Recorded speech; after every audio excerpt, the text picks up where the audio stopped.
روز جمعه باز هم شیخ توپل توپ خود را شوت کرده توی گل.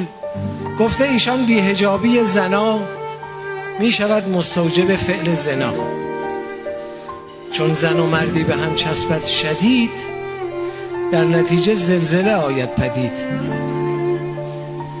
شیخنا اتفاق در میان رخت خواب، لرزه اندازد فقط بر تخت خواب. در کانال ایکس وان و سیکس وات با چنان مرد و زنان آکله، پس چرا آنجا نیاید زلزله؟ در عوض شهر طبس یا شهر بم می شود نابود و می ریزد به هم. در میان این دوتا دارالعباد هیچ دیدی بی حجابی یا فساد؟